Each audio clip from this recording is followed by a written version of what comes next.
And good evening, everyone. Well, today is finally election day. It's November the 5th, 2024. It is Tuesday, and it's 6:15 p.m. California time. Many of the polls have closed back east and I guess around the country.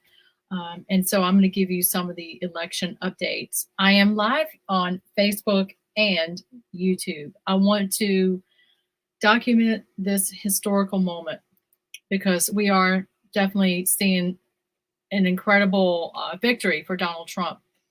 There's been a lot of states. He has 177 electoral votes right now, and Harris only has 99. You only need 270 to win. So Trump is making his way and fast, and the states are being called for Trump, and the following states have been called for Donald Trump. Of course, Florida, which is no surprise, South Carolina, Alabama, Mississippi, Tennessee, Kentucky, West Virginia. West Virginia has been called for Donald Trump. Ohio, Indiana, North Dakota, South Dakota, Nebraska, Wyoming has been called for Trump. Texas. I know we have 7 swing states, and I have to go back and see if Texas is one of them. Oklahoma has been called for Donald Trump. Arkansas, Louisiana, and I may have said Alabama, I'm not sure. Kamala has taken Illinois and New York, Vermont, Massachusetts, Rhode Island, Connecticut, New Jersey. It was kind of tight though. Delaware, Maryland. So we're still waiting. By being here in California, I think if they were really going to, tell the truth, I think Trump could take the state easy. They passed some law recently where they don't have to tally the votes in the same night. So it's likely that we may not hear about the state of California tonight. So there's several states that are still out. It's very encouraging to know that Donald Trump has 177 electoral votes. Isn't that amazing? And so let's go over here. Last time I looked for the U.S. Senate, Kari Lake was a little behind, but Ted Cruz was up. Arizona, results expected around 7 Pacific Standard Time. So we have a little bit of waiting to do. We have about 40 minutes or so left for the state of Arizona, Montana, and Nevada for Senate seats. Rick Scott has won the Senate for Florida, and we're going to go over and we're going to listen to some stations, and we're going to go right over to these right now. So thanks for tuning in. This is a historical moment, and I wanted to capture this. As you can, we all need to definitely see this. We need to see what's being reported. So let's check this out. Let's check this out now. Thanks again for tuning in. Handily, whether he can bump those margins up is key, and then right in here, right in there, how Donald Trump matches up with 2016 versus 2020, that more than anything else will tell the story about Donald Trump's strength in a state where he's going to have to match up with the Philadelphia, the Allegheny County, the Harrisburg, and the Collier County vote for Harris. Wolf? Important points indeed. Phil Mattingly, the Magic Wall. Thanks very much. I'm back here with CNN's Manu Raju, Jamie Gangel, and Nia Malika Henderson. And Jamie, I know you've been speaking to your sources inside. Now, one person who I highly recommend going over to is Robert Govia. He is doing an excellent job covering this. 4-44, and Georgia is looking very good for Trump, although that tightened up a little bit, 52-46. I kind of just went over a lot of this already, though. So I really wanted to capture, this stuff live, and because last time in 2020 we pretty much all went to bed, And after they called it for Trump, it flipped. And so this is not, a bunch of nonsense. And so let's see what CNN's saying. Think they have Wisconsin. You get mixed reads on some of the other states. Some people say, we're going to be good in North Carolina. We're going to be good in Georgia, Nevada. They don't know yet, Wolf. Jen O'Malley Dillon, the campaign manager, said, I think the word that everybody has to listen to, Georgia is leaning. They don't know yet. For Trump. She also has said that they can win without Pennsylvania. They want Pennsylvania, but if they get two out of three. Georgia is already leaning toward Trump. Okay. 50. Let's see. Let's go back to Georgia. 52.7%. Kamala has 46.7%. And the one big key race is Pennsylvania and also Michigan. We're going to take a look at Pennsylvania first. Kamala is, I don't see how this is even possible, but this is what the count is right now. And we have 19 electoral votes at stake. Kamala is ahead in Pennsylvania with 58.2% of the vote, 866,000 pretty much votes, and Trump at 609,000. So they need to hurry up and count these votes and make sure that Trump gets it, and not make us wait like they did last time. Michigan, Kamala looks like she's pulling ahead. I don't see how this is even possible with some of these swing states. It's crazy. Kamala having 53.7% of the vote and 345,000 vote count. Trump having 285,000 vote count. So that's wild. Virginia, let's look at Virginia. Donald Trump, it's really tight. It's almost neck and neck here.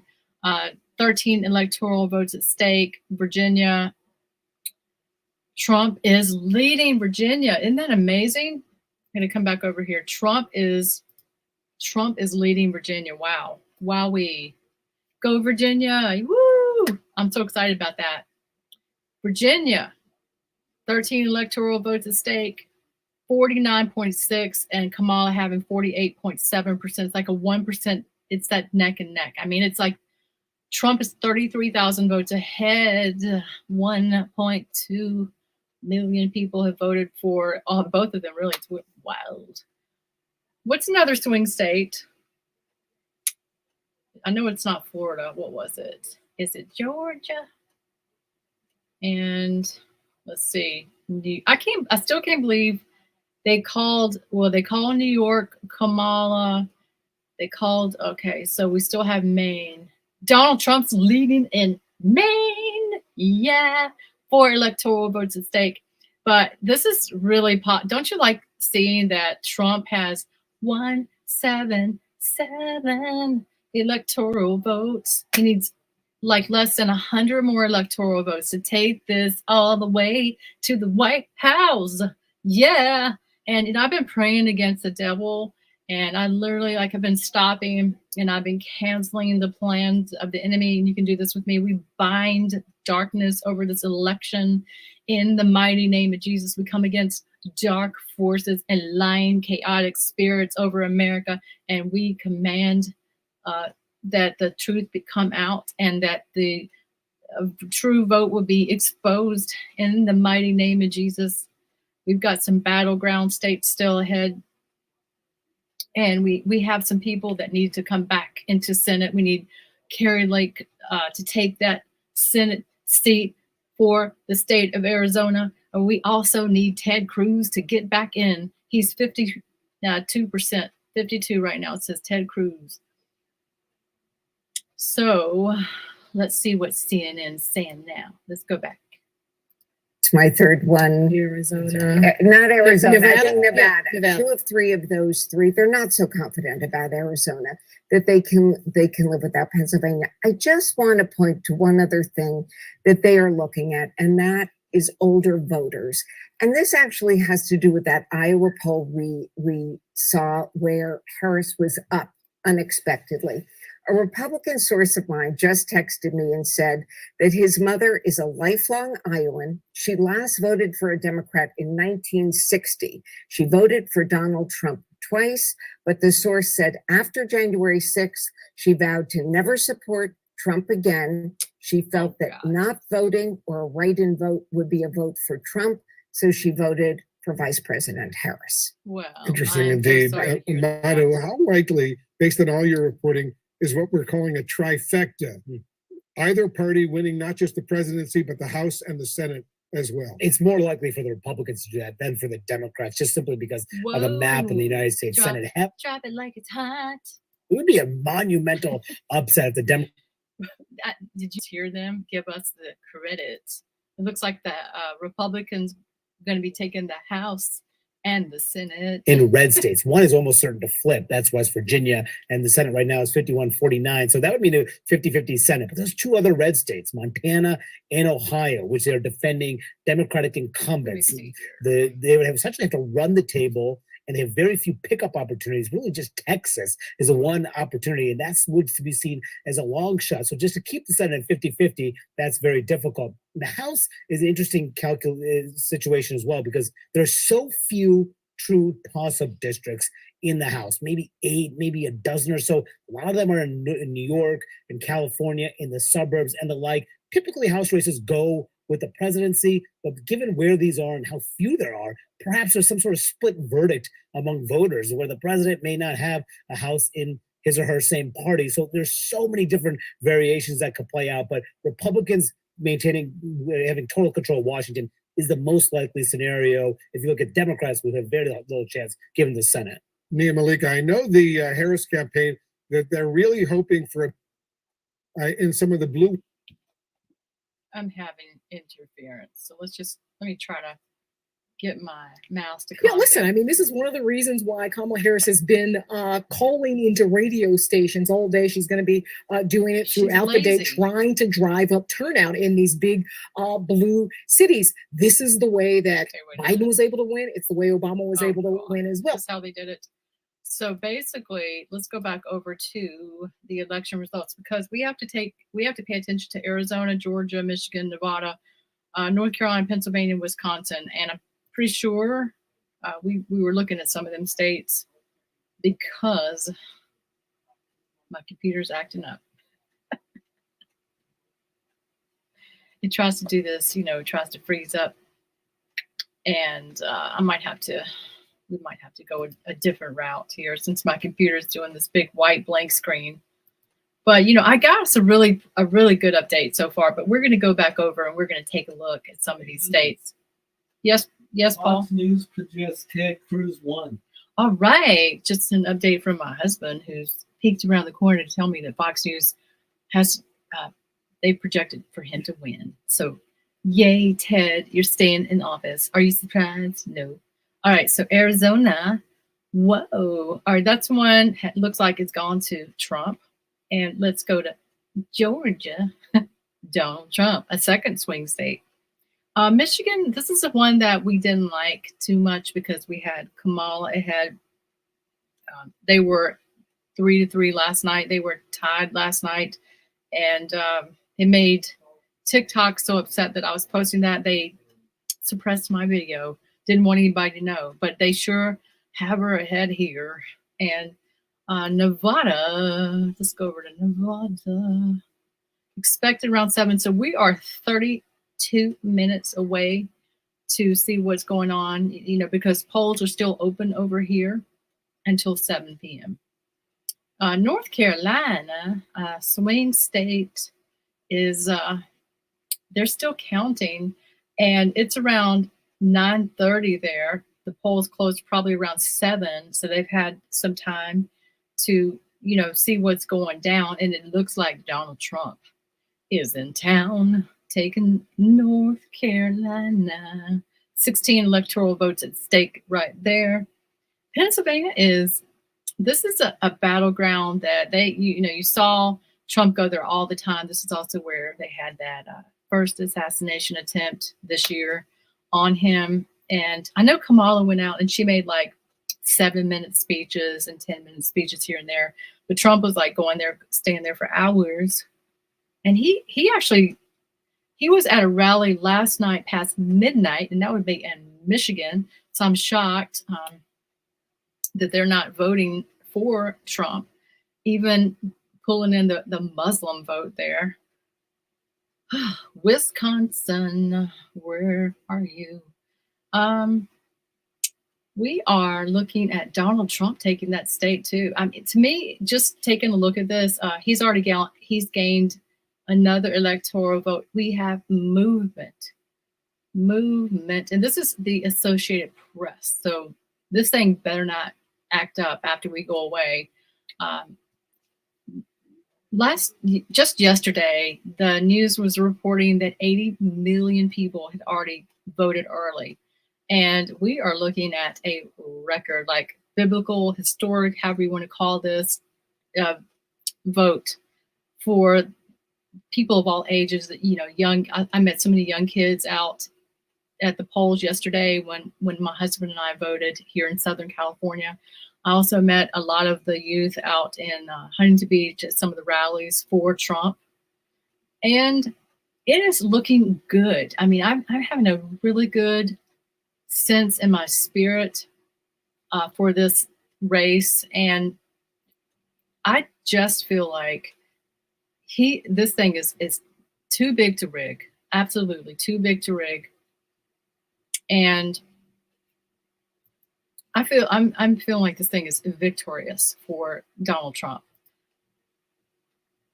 There's just no way. I mean, you just, in a million years, we would have never thought Joe Biden would wake up the day after and he took the White House. But on this occasion, I just don't think it's going to happen. And I'm going to go over to X while we're waiting.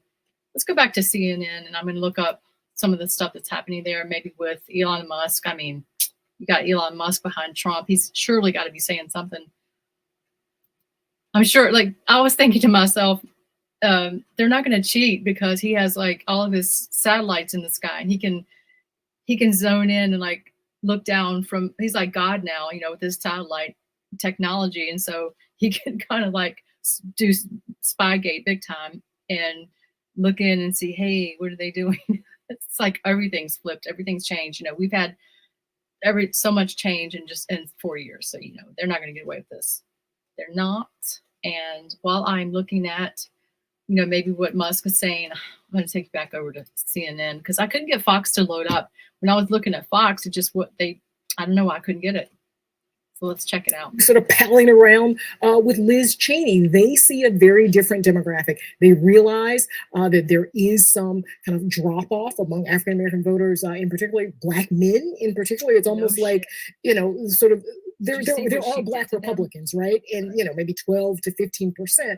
And that sort of voting bloc, I think, is causing them to say, okay, where can we look for other voters? And that's why you see older voters, white. You know, it's what Obama did and how he upset them, the Black vote, men vote. Among African American women voters, they typically do, but they're also looking at, can they sort of shift things as well with Latino women voters, right? Can they up the margins? They're going to win that voting block, but can they even up the margins? And that's where issues like abortion come in, democracy comes in, the Madison Square Garden festival of racism and sexism come in as well. They think their closing arguments were about hope, but also they had this contrast with Donald Trump in these last days really going off script and being very sexist, at times racist as well, in talking about women in different voting blocks. Watch what? This is a great time to escape out of this. And actually, X has Elon Musk is doing some recording spaces. Hey, it's Alex. Let's see, what's the latest in Pennsylvania? I think that's what most people have asked me about. It looks like Elon Musk is still really high. I think it's going to be, you know, an insane night. Like you've been hitting the early vote compared to 2020 has been insane. So as long as you know, same day and election day voting hits their mark, I think we're in for a good night in Pennsylvania. That's my impression too. So this is X Spaces with Elon Musk. We started today with about a 600,000, roughly 600,000 vote advantage in early vote. votes relative to 2020. So there's still more Democrat early votes, but there were 600,000. The sort of R minus D. Trump just went up to 178, baby. 600,000 delta from the 2020 election. Is that accurate? Yeah, I think it was 600,000. That is what we were saying. Yeah. So Biden won Pennsylvania only by 80,000 votes, if I recall correctly, in 2020. So if we're going into this with a 600,000 vote advantage relative to 2024, relative to 2020, it seems like as long as people show up, there may be as much. Well, I mean, they only have 30 more minutes. Well, wait a minute. The polls closed in Pennsylvania. They're talking about Pennsylvania, but the polls are closed. And then I know, was it Cambier County? But they only have 27%. But they just ruled that, Is this counted? People can vote until 10 p.m. as well. Great. We'll just tell people. Okay, I'm sorry. They can vote till 10. Anything in general, and maybe there could be others as well that jump on from American time. Well, one of the things too that people are really hitting on is the numbers in Florida, and they're trying to say that in the past that's been an indicator for higher Republican turnout in Florida has 2 million extra generally led to higher turnout nationwide, and the shift from blue to red in Florida has been an indicator nationwide for states like that. But in general, the fact that we're seeing Republicans in Nevada and in North Carolina winning the early vote straight out is a clear indicator of a trend that's shifting from blue to red. So as long as as we've been hitting, like, men showing up in Pennsylvania is going to be huge, and as long as we're hitting those trends on the same day like we have in the past, I think it's going to be a big night. I think Trump could take all of the battleground states and possibly even flip a couple surprise states like maybe Virginia or New Hampshire. Yeah, I think New Hampshire, I think, is the look for a dry state. I always think that that's kind of more of a nationally Republican state. Yeah, and in 2016, I know it was a lot closer, and then it shifted blue. But I've seen some positive indicators there have been that the Kamala campaign has actually been campaigning there, which I think that indicates that they were doing some internal polling and seeing that might be a problem area there. Wants to go out and vote, get all your friends and family to vote. There's a few hours left to vote. I think most places close around 8 p.m. Some close a little bit earlier, some a bit later. But there's, depending on where you are, only 4 or 5 hours left to vote. So just make sure everyone is hounding friends and family. They don't want to, or not allowed to kind of drive vehicles, but they're allowed to be transported with us. So okay, so basically, I just realized we were listening to something that was live 2 hours ago on X Spaces, so that could explain why there's a gap in some time. Although it sounded like it was live, but that ended 2 hours ago, and it's about an hour long. And just so we know what's going on there, I'm trying to check everything and just kind of get an idea of what is going on here. CNN.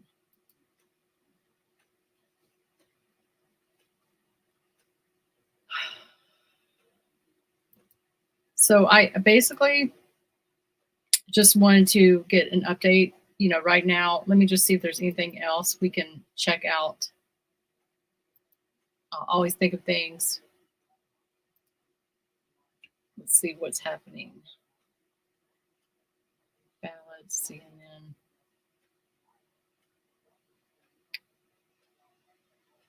Ballots processed in critical swing states. You can watch that.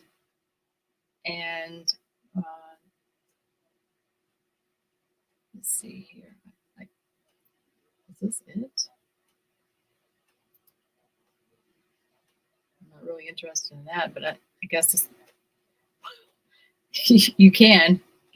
I think what I'm going to do for now, let me just find someone else. Let's see, Robert Govina. Let's see what he's talking about.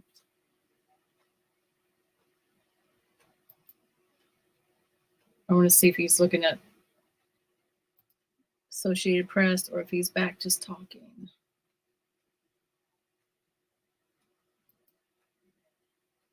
I mean, the thing is what I wanted to document is pretty much, you know, seeing Trump take these electoral votes and you know, document this. Now let's come in All to right. the battlegrounds where we are waiting. Wisconsin is blue. It was red last time. Still very, very early. 18% of the vote counted. This is critical for Vice President Harris. If, emphasis on if, you can win Pennsylvania, Michigan, Wisconsin, hold that Nebraska congressional district I just showed you, then you're the president of the United States. Right? That's her easiest. No path is easy, but her easiest path is keep the blue wall. Pennsylvania, Michigan, Wisconsin. So let's move up Wisconsin so you can get a better look at home. She's ahead right now at the moment, but we're only 18% of the vote. And again, Don's a broken record tonight, but I want you to look up at all of those gray areas. And I just want to remind you, in most of them, not all of them, but in most of them, you're in rural Trump country. So as you come back to the 2024 map and you say the vice president's ahead, that's where you want to be. You want to be ahead. But you've got a long way to go. So what are we looking for? I'm going to do this in reverse order. Because of the questions about young voters turning out, whether unhappiness with the White House over Israel-Gaza, Israel-Hamas policy would impact youth turnout. 38% in Dane County. That's the University of Wisconsin. Absolutely essential for any Democratic win in Wisconsin to run it up here, not just in the percentage, but with the raw math. So let's look. 38% of the vote. So a long way to go. Long way to go. Let's just compare it to the president. President Biden had 76%. Keep an eye on it. Don't panic yet if you're a Democrat, but keep an eye on that because the vice president needs to be as close to that as she can be. And at the moment, she's running a little bit behind that. That's Dane County. That's Madison. This is the biggest population center. Spent a lot of time here in the last year. The big question here is, do black voters turn out? And the subset question of that is, does Donald Trump make inroads, especially among black men? We did see some evidence of that in our several trips out to Milwaukee. At the moment, I was texting with somebody in Milwaukee earlier, by the way, who said they thought turnout was actually going pretty good for the Democrats. We'll see if that turns out. At the moment, 25% of the vote in, 66% if you round up, 32% for Donald Trump. So let's just go back in time knowing we have a long way to go. And Milwaukee sometimes reports late. But if you go back in time, Joe Biden again, 69%, Trump at 29%. So the 69% is what jumps out. Trump is a little above. Thank you, Phoenix Rising. Right now, Trump's a little above where he was 4 years ago. She's a little behind where the president was 4 years ago. It's only 25% of the vote.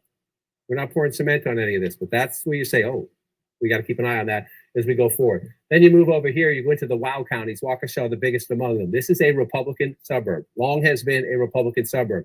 The challenge for Democrats, I've been saying this about Trump in the battleground states that tend to lead in blue. Where's Trump's number in the suburbs? Can he compete? He's not going to win, but can he compete? That's the challenge for the vice president here. Waukesha County tends to be a Republican suburb. So there she is at 40%, Trump at 59%. Again, you go back in time, 59% to 39% 4 years ago. Welcome to another 20,000 vote race, probably in the end in Wisconsin based on that. It's a 66% of the vote in there. It's essentially matching where we were in 2020. And again, just so you remember our history here in the blue wall, Harris is leading right now. We got a lot of vote to count right here, but I'm laughing a little bit just at the 22,000 number because if you look at that right there, Joe Biden won this state in 2020 by 20,000 votes.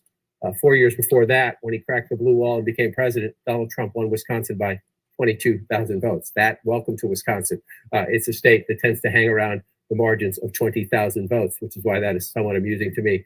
Earlier, I actually just put it up to 34,000 to shut me up. And there we go as we go through the count in Wisconsin, very early there. Let's come over to Battleground Michigan. All right, let's see what Jen Psaki's saying. For Trump, Gallego, and the abortion ballot initiative, it's similar to Florida. So this is a very interesting trend. And one of the things that Nicole keeps reminding us of this, you can't entirely capture it in polling, right? Because we know where the public stands on abortion rights. And that makes us assume that they would all vote against Trump. And we just don't know that at this point in time. That's exactly right. Lawrence, looking at that split ticket voting, All right, so here are some numbers over from the New York Times. They're still showing us this number. 286 for Trump is what their estimate says. Electoral College estimate says Trump is now a narrow but clear favorite to win Georgia and North Carolina. If he does, Harris would probably need to sweep the 3 northern states, a real possibility, but a tall order. So leaning Trump, 69% chance of victory. I think earlier it was 67%. So in Wisconsin, 24% of the votes are in. Very tight race, 49.8 to 48.7. Madison's reporting. Milwaukee's reporting. Kenosha, where Kyle Rittenhouse was.